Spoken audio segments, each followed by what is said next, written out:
오늘 우리가 함께 볼 하나님의 말씀은 예레미야 애가 1장 1절과 2절입니다.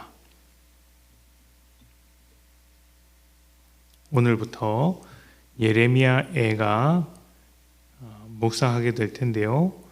우리 1장 1절과 2절 두 절 말씀을 제가 봉독하겠습니다. 1절입니다. 슬프다 이 성이여, 전에는 사람들이 많더니 이제는 어찌 그리 적막하게 앉았는고. 전에는 열국 중에 크던 자가 이제는 과부같이 되었고, 전에는 열방 중에 공주였던 자가 이제는 강제 노동을 하는 자가 되었도다.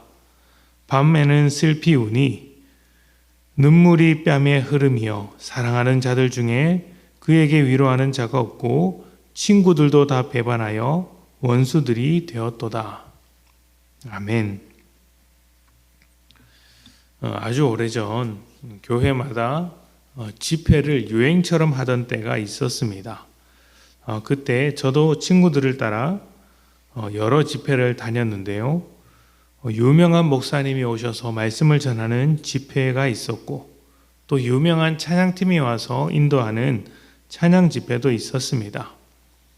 집회 장소는 참 다양했는데 어떤 큰 집회장이나 회관을 빌려서 하는 집회가 있었고, 큰 교회에서 진행하는 경우도 있었습니다. 그리고 10명 안팎으로 모이는 개척교회에서 이렇게 열리는 집회도 있었습니다. 개척교회 집회는 이제 제 친구가 다니는 교회라서 머릿수를 채우기 위해 끌려가다시피 한 경우도 없지 않아 있었지만, 그래도 감사한 것이 그렇게 끌려가다시피 한 그 자리에서도 은혜가 있었다는 것입니다. 그렇게 많은 집회를 통해 은혜를 받던 가운데 제 고개를 갸우뚱하게 만드는 집회가 있었습니다. 바로 간증 집회였는데요. 몇 번의 간증 집회를 다녔는데 그 내용들이 사실 좀 비슷했습니다. 어렸을 때 고생을 했고 커서도 되는 일이 없었다. 병에 걸린 사람도 있었고 또 큰 실패를 겪기도 한 사람도 있었습니다. 그래서 굉장히 오랫동안 방황했는데 그 방황하는 순간에 예수님을 만났고, 그때부터 믿음 생활을 열심히 했더니 큰 성공을 이루었다, 축복을 받았다, 잘 되었다, 이렇게 내용으로 간증을 했었습니다. 이런 간증이 힘든 삶을 살아가는 데는 위로가 되고 또 믿음 생활을 열심히 할 수 있는 동기부여가 되기도 합니다. 우리에게 필요한 간증이죠. 그런데 제가 좀 이상하다고 생각했던 것은 하나같이 성공이 곧 축복인 것처럼 이야기했던 것입니다. 실패는 고난이고 성공은 축복이다, 이런 공식으로서 간증을 했던 것이죠. 성공이 곧 하나님의 축복일까요? 꼭 그렇지 않습니다. 성경에는 예수를 믿고 실패하는 사람들의 이야기, 또 성공한 다음에 타락한 사람들의 이야기가 굉장히 많습니다. 예를 들면 다윗은 왕이 된 뒤에 인생의 정점에 올랐을 때 이제 문제를 일으켰죠. 스데반 집사 같은 경우에는 그와 완전히 다르게 예수를 믿자마자 돌에 맞아서 비참하게 죽었습니다. 바울은 어떻게 했습니까? 가는 곳마다 반대를 당했고 매를 맞았습니다.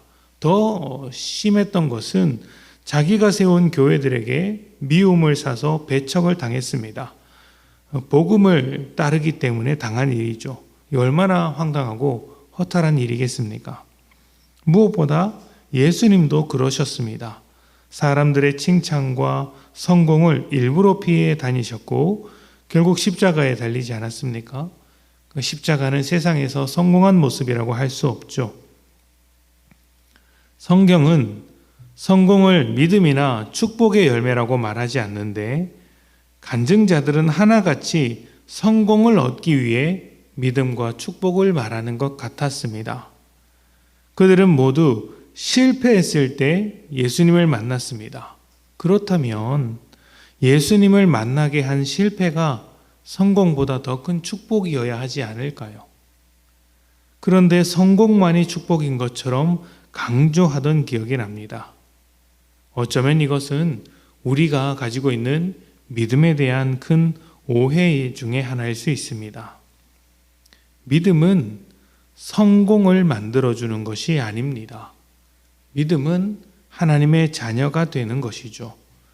그래서 믿음을 점검하기 위해선 내가 훌륭한 믿음, 그래도 성장하는 믿음, 괜찮은 믿음으로 살고 있는지를 점검하기 위해선 하나님의 자녀로 살기 위한 치열한 싸움을 하고 있는지 살펴봐야 합니다.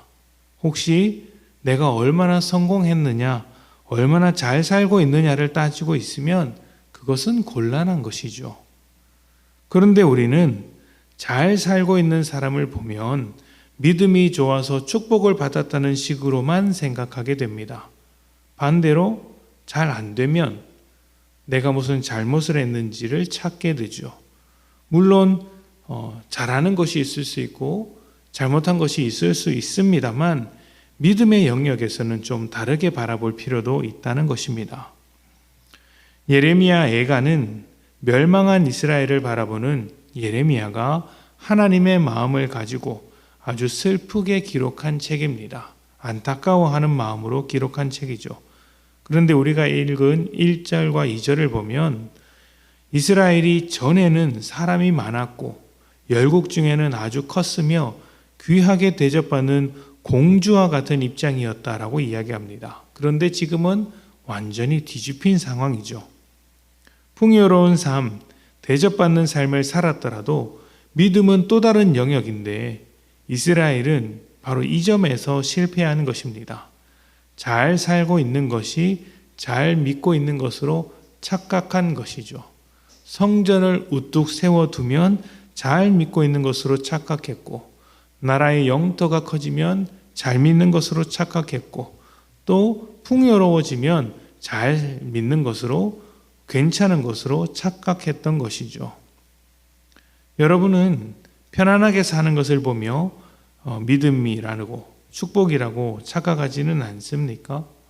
축복일 수 있겠지만 그것이 우선되지는 않습니다. 믿음은 하나님과의 관계가 화목하게 되는 것이고 평안하게 되는 것이기 때문입니다. 세상에서 잘 먹고 잘 사는 그런 편안함을 말하는 것이 아닙니다. 하나님의 뜻대로 살고 있느냐, 하나님과 가깝게 지내고 있느냐, 나를 부인하고 하나님의 뜻을 이루어가고 있느냐, 이런 것을 성공하는 자리에서든 실패하는 자리에서든 모두 살피는 것이 믿음인 것이죠. 오늘 새벽 여러분의 믿음을 한 번 더 점검하며 기도하기를 원합니다. 성공과 실패로 판단하는 것이 아니라 우리를 위해 모든 것을 내어주신 하나님을 기준으로 여러분의 믿음을 판단하시는 것입니다. 하나님과 함께하기를 원하는지, 하나님의 뜻대로 살아가기에 열심을 내고 있는지, 하나님과 얼마나 밀접하게 지내고 있는지, 때로는 살다가 하나님을 잊어버리고 있는 것은 아닌지 점검하시는 것이죠. 그리고 이제부터 성공보다 하나님과의 관계를 더 중요하게 여기는 그런 여러분들이 되셨으면 좋겠습니다. 성공으로 모든 것을 판단하지 않고 잘 살기를 원하는 것보다 하나님과 함께하는 삶을 원하는 복된 여러분 되시기를 축복합니다. 함께 기도합시다.